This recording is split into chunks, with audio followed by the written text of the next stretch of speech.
बड़ी खबर से शुरुआत कर लेते हैं। पाकिस्तान से आ रही, जहां पर सेना के खिलाफ विद्रोह की बात सामने आ रही है।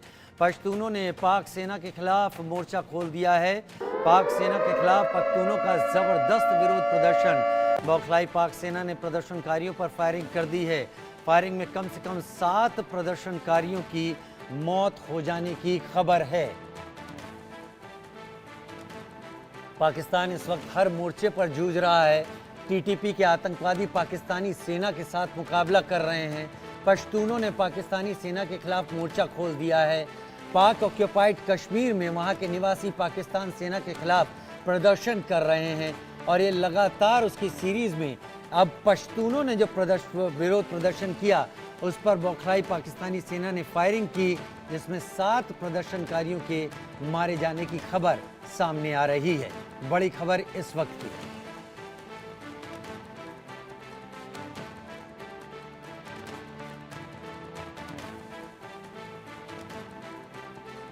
पाकिस्तान में सेना के खिलाफ विद्रोह। बड़ी तादाद में पश्तूनों ने सेना के खिलाफ मोर्चा खोल दिया।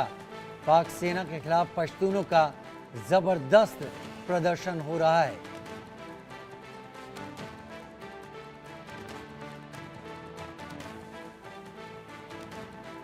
पश्तूनों ने पाक सेना के खिलाफ मोर्चा खोला, जो बड़ी खबर हम आपको बता रहे हैं। और बौखलाई पाक सेना ने इसके बाद इन प्रदर्शनकारियों पर ही फायरिंग कर दी और इसमें 7 प्रदर्शनकारियों के मारे जाने की खबर सामने आ रही है। कोई दिन ऐसा नहीं जाता पाकिस्तान में जब इस तरीके के प्रदर्शन में किसी की जान ना जाती हो। सेना के खिलाफ प्रदर्शन होता है, रेंजर्स के खिलाफ प्रदर्शन होता है, पाक ऑक्यूपाइड कश्मीर में भी प्रदर्शन इस तरीके के हो रहे हैं। लेकिन अब बलूचिस्तान में ये प्रदर्शन जो चल रहे हैं उसमें पाक सेना के खिलाफ पश्तूनों ने जबरदस्त विरोध प्रदर्शन किया है।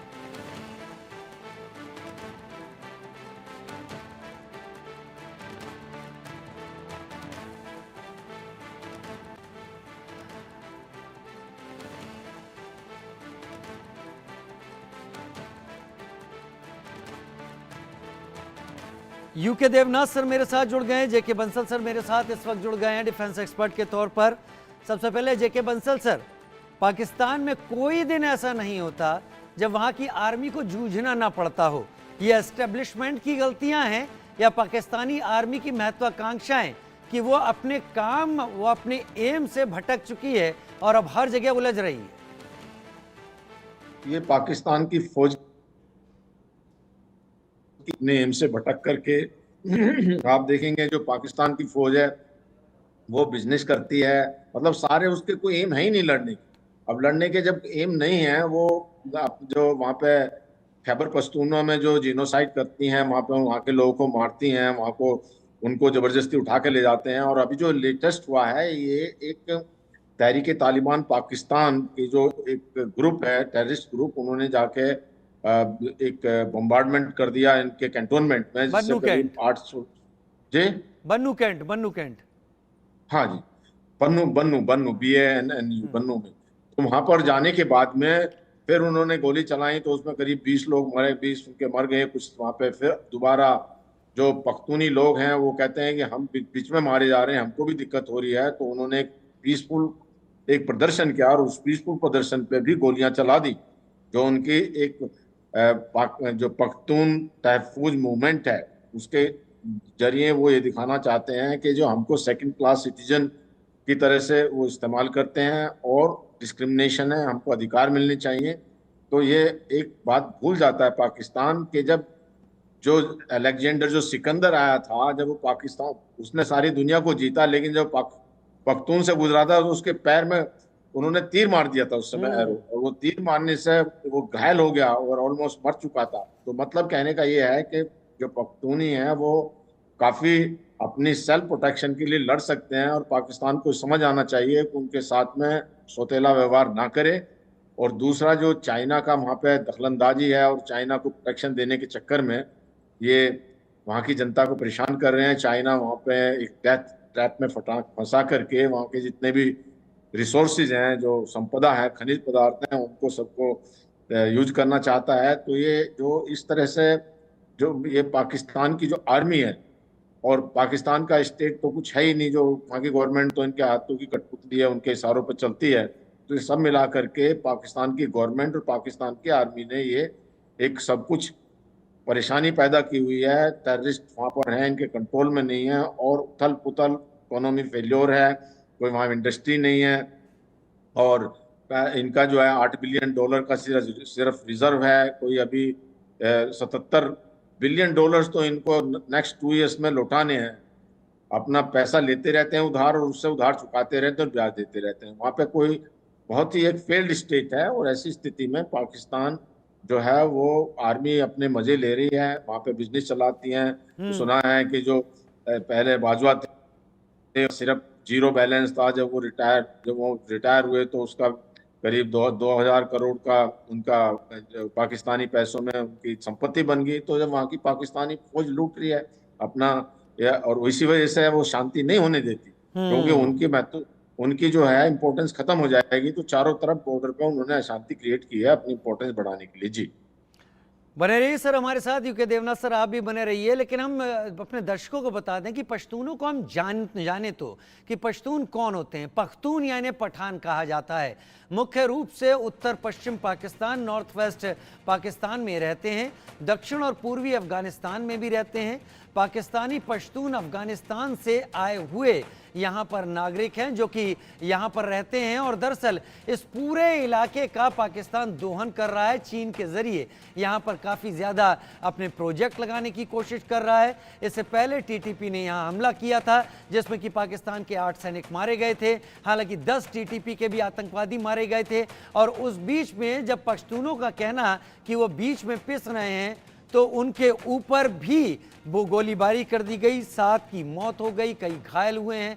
UK Devnath sir, Pakistan army को समझाइए, क्या पाकिस्तानी आर्मी अपने मोटिव को तय करने में फेल हो रही है, या फिर पाकिस्तानी आर्मी खुद ये तय करने में मुश्किल में फंस रही है कि उसका काम क्या है? वो सब कुछ डील करना चाहती है, सारी situation, foreign policies, current situation inside Pakistan, और उसमें वो लोगों के साथ उलझ रही है। किसी भी डेमोक्रेसी में जो फौज होती है वो सिविलियन कंट्रोल में रहती है, चाहे ये अमेरिका हो, फ्रांस हो, हिंदुस्तान हो। दुर्भाग्य से पाकिस्तान में पाकिस्तान की आर्मी के ऊपर सिविलियन कंट्रोल शून्य है। पाकिस्तान की आर्मी ने ही कुछ आज़ादी के बाद से कुछ ऐसा माहौल क्रिएट किया हुआ है कि वह टोटली सिविलियन कंट्रोल के ऊपर हावी हो गए हैं। आज देखिए, अगर पाकिस्तान की आर्मी को मॉब कंट्रोल के लिए जाना पड़ रहा है तो ये दिखाता है कि उनकी जो एडमिनिस्ट्रेशन है, जो इंटरनल अपैरेटस है, वो पूरी तरह से फेल हो गया है। किसी भी डेमोक्रेसी में क्या होता है, अगर मॉब को कंट्रोल करना होता है, स्टेट की पुलिस होती है। स्टेट की पुलिस अगर काफी नहीं पड़ रही तो सेंट्रल रिजर्व फोर्सेज आती हैं। जैसे भारत में स्टेट की पुलिस होती हैं, उसके बाद भी अगर दिक्कत होती है तो दिल्ली से गृह मंत्रालय सीआरपीएफ भेजता है, और भी इमरजेंसी होती है हम बीएसएफ भेजते हैं। लेकिन पाकिस्तान में होता क्या है कि पाकिस्तान की आर्मी जो है उसने इस तरह से एडमिनिस्ट्रेटिव कंट्रोल किया हुआ है कि हर जगह पे वो पहले पहुंच जाते हैं और दिखाते हैं कि उन्होंने ही पाकिस्तान को बचाया हुआ है। अगर पाकिस्तान की आर्मी नहीं होती तो पाकिस्तान की सिविलियन जो लीडरशिप है वो फेल हो जाती, यानी वो अपने को पाकिस्तान का सेवियर दिखाना चाहते हैं। इस मानसिकता से पाकिस्तान की आर्मी उबर नहीं पाई है। अभी हाल ही में पाकिस्तान की आर्मी में एक इंटरनल पर्ज हुआ जिसके तहत जितने जूनियर लेवल और मिडिल लेवल के अफसरान जो कि पाकिस्तान की आर्मी की इस कट्टरपंथी सोच से नहीं वाकिफ थे, उन सबको या तो कम इंपॉर्टेंट पोस्ट पर पोस्टिंग पर भेज दिया गया, या उनको स्टाफ ड्यूटीज पर भेज दिया गया, या उनकी प्रमोशन रोक दी गई।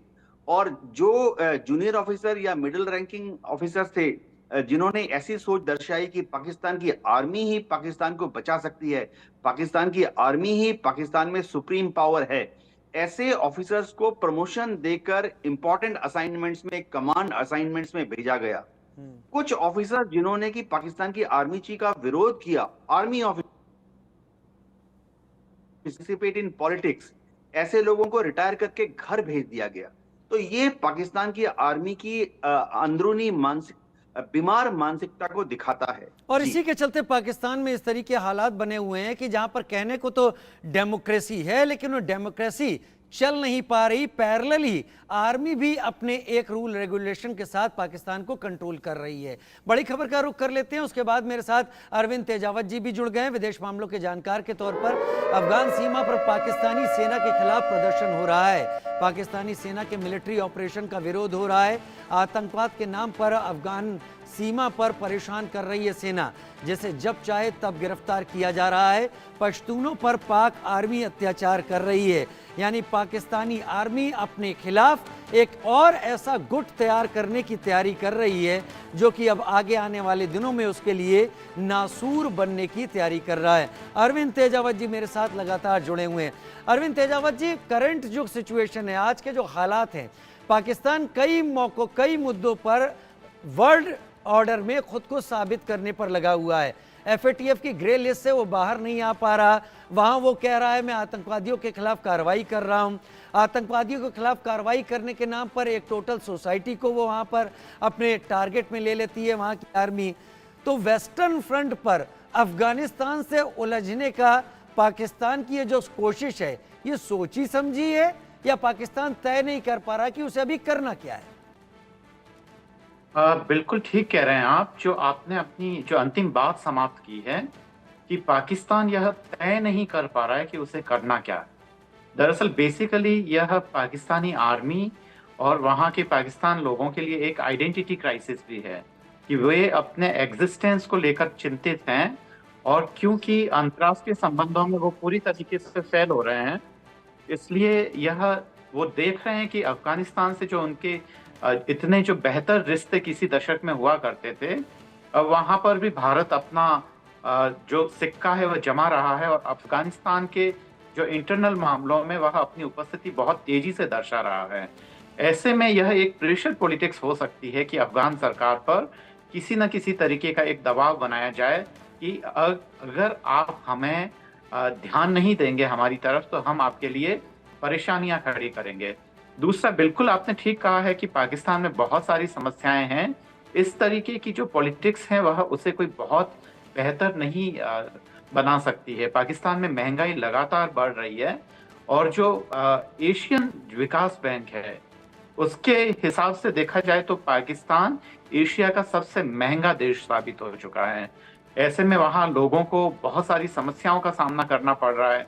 वहाँ जो इंडस्ट्रियलिस्ट हैं वो तो उसका फायदा ले रहे हैं, पर वहाँ की जो आम आवाम है वह महंगाई और अपनी जो परचेजिंग पावर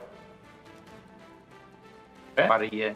तो ये तमाम समस्याएं हैं जो मुझे लगता है कि उस तरफ पाकिस्तान की सरकारों को और वहाँ के लोगों को काफी गंभीरता से सोचना चाहिए, तभी वह इन सारी समस्याओं से निजात पा सकते मेजर हैं। जनरल जेके बंसल लगातार पाकिस्तान को एक्सपर्ट, पाकिस्तान के इंटरनल एक्सपर्ट या फॉरेन एक्सपर्ट, वो लगातार इस बात को बताते रहते हैं और समझाते रहते हैं कि अगर भारत के साथ पाकिस्तान सही तरीके से पेश आना नहीं शुरू करेगा तो पाकिस्तान अपने लिए गड्ढा और खाई खोदेगा, चाहे वो ट्रेड की बात हो या रिलेशंस की बात हो। लेकिन पाकिस्तान ने सब कुछ सेंटर करके रख दिया है भारत में तबाही फैलाने के लिए, चाहे वो K2 डेस्क का मामला हो जिसमें खालिस्तान और कश्मीर को हमेशा वॉलेटाइल बना के रखना हो, और उसके अलावा अपने यहाँ क्या स्थिति है उस पर काम नहीं करना।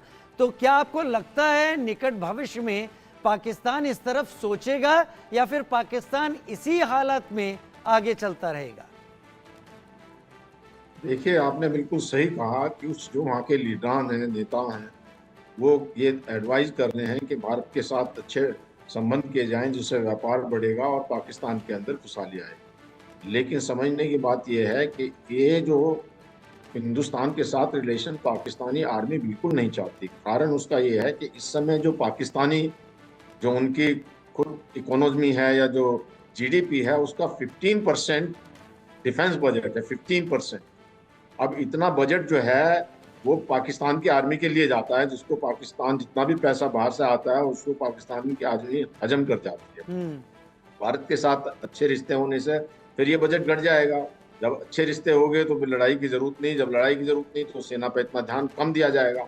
तो इसलिए पाकिस्तान की जो प्रॉब्लम है वो सारी यहाँ की फौज है। आप हिस्ट्री उठा के देख लीजिए कि जिन्ना की 48 की डेथ के बाद में वहां पर कोई स्ट्रॉन्ग लीडर ही नहीं हुआ। किसी भी प्राइम मिनिस्टर को 5 साल का टेन्योर पूरा नहीं करने दिया पाकिस्तान में सेना ने। तो सेना में आप देखिए, पहले अयूब खान हुए, फिर अयूब खान जो 60 से लेके 70 तक चलते रहे। 77 में फिर जो उस वहाँ पे जाउल हक आ गए, और जाउल हक ने फिर जो है वो अपना, और इनके जितने भी ये थे, इनकी इकोनॉमी कैसे चलती थी, वो इसलिए चलती थी, ये हमेशा एक पॉलिटिक्स थी। पॉलिटिक्स में जब 80s में, अब जब जो अफगानिस्तान का और जो रशिया का उस समय जो यूएसएसआर का जो अटैक किया था, उस झगड़े को लेकर कोल्ड वार के दौरान में अमेरिका ने इनको पैसे दिए पाकिस्तानी आर्मी को, उसी के ऊपर में इनकी इकोनॉमी चलती थी, जिसके लिए ये सब कुछ चलता रहा।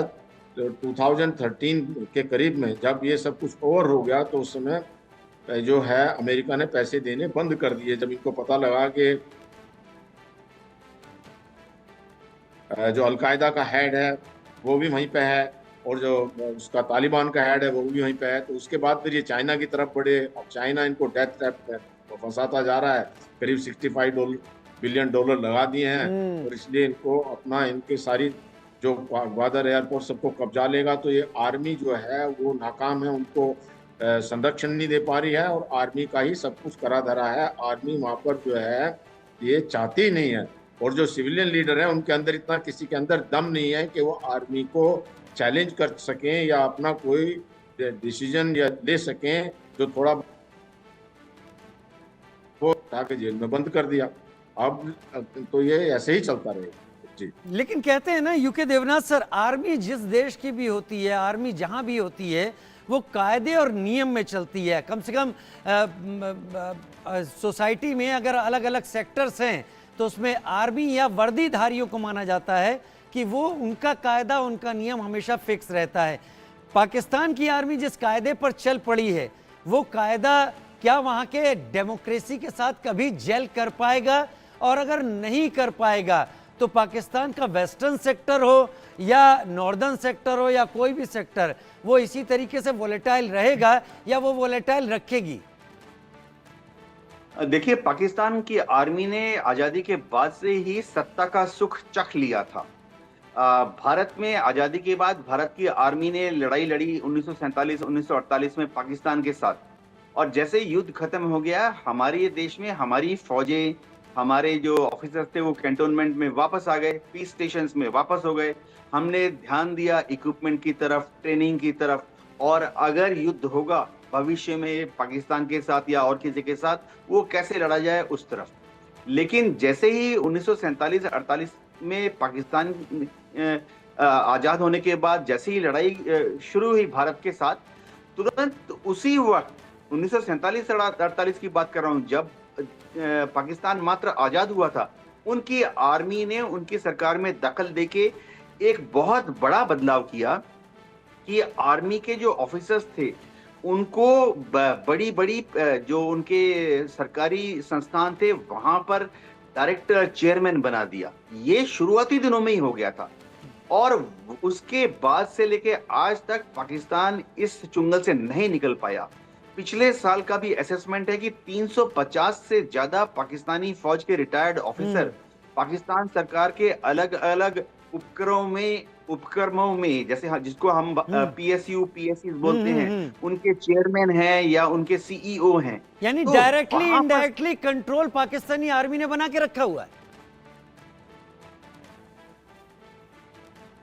जी हाँ, पाकिस्तान आर्मी के पास कई तरीके हैं। एक तो उन्होंने ऐसा किया हुआ है कि विदेश में जितने एम्बेसीज हैं वहां पे जो उन्होंने डिफेंस अटैचेस बनाए हुए हैं, वो डिफेंस अटैचेस जो हैं वो मोरलेस पाकिस्तान की विदेश नीति को उस एम्बेसी से चलाते हैं। वहां पर पाकिस्तान के जो फॉरेन सर्विस के ऑफिसर्स हैं, उन जब वो आपस में बैठते हैं, चुपचाप बात करते हैं, उनकी सबसे बड़ी कंप्लेन यही है कि वो फॉरेन सर्विस से होते हैं उनके एम्बेसडर या एम्बेसडरियल स्टाफ, लेकिन उनका जो डिफेंस अटैची है वो हर मीटिंग को अटेंड करता है और एम्बेसडर के पास बैठता है। एम्बेसडर से दूसरी या तीसरी सीट पर बैठता है। तो पाकिस्तान की आर्मी ना सिर्फ पाकिस्तान की डोमेस्टिक पॉलिसी को ड्राइव कर रही है, वो पाकिस्तान की विदेश नीति को भी ड्राइव कर रही है। जी अरविंद तेजावत साहब, अगर पाकिस्तान की आर्मी इस तरीके से कर रही है कि फॉरेन पॉलिसी वो तय कर रही है, बिजनेस वो कर रही है, लैंड ग्रैबिंग, लैंड डील्स में वो रह रही है, टेररिज्म को प्रमोट करने में वो आगे है, जैसे कि सबूत इंटरनेशनल एजेंसीज को भी मिले हैं, तो पाकिस्तानी आर्मी के इस करेक्टर और इस सब को लेकर वर्ल्ड बॉडीज कुछ कर क्यों नहीं पा रही हैं? पाकिस्तान कम से कम एक ऐसा स्टेट, एक फेल्ड स्टेट अगर बना तो वो खतरा तो पूरे वर्ल्ड के लिए होगा। देखिए, अभी जो दुनिया है वो बहुत सारे मुद्दों में मशगूल है। उसे रूस और यूक्रेन के युद्ध को देखना है, बहुत सारी चीज़ें हैं, यूरोप के अंदर बहुत सारी समस्याएं हैं। अमेरिका अपने जो सुपर पावर की जो उसकी इमेज है उसको बचाने को लेकर करना है। तो ये जितने भी जो दुनिया के जो दूसरे देश हैं उनकी अपनी समस्याएं हैं, चाहे अगर वो इस्लामिक राष्ट्रों की ही ले ले तो फिलिस्तीन और उनके बीच में इजराइल के बीच में समस्याएं हैं। तो दुनिया के लोगों को इतना सोचने का वक्त नहीं है कि पाकिस्तान में क्या हो रहा है या क्या होना चाहिए। ये खुद पाकिस्तान के लोगों को सोचना है कि उनको एक बेहतर भविष्य के लिए क्या करना चाहिए। इसी बात को मैं आगे बढ़ाते हुए इसे ऐसे कहूंगा, जैसा कि देवनाथ साहब ने भी कहा और मेजर जनरल साहब ने भी इस और संकेत किया। मूलतः जैसा कि जनरल साहब ने पहले बोला था कि पाकिस्तानी आर्मी का 12 से 13% तक वहाँ पे डिफेंस में खर्च होता है।